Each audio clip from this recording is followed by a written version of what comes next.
مانگا گاؤں قلعہ نواں کی 2 مساجد کے اطراف گلیوں کی تعمیر جلد شروع ہوگی۔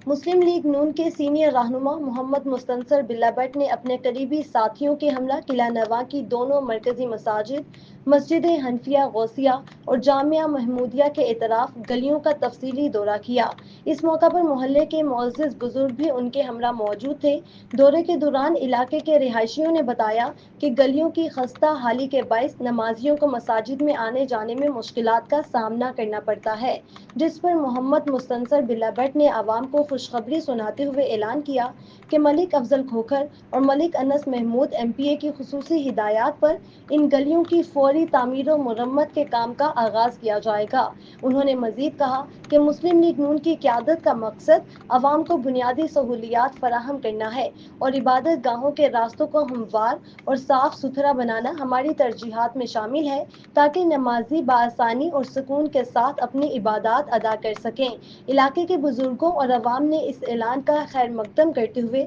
مسلم لیگ نون کی قیادت کا شکریہ ادا کیا اور امید ظاہر کی کہ دیگر مسائل بھی ترجیحی بنیادوں پر حل کیے جائیں گے۔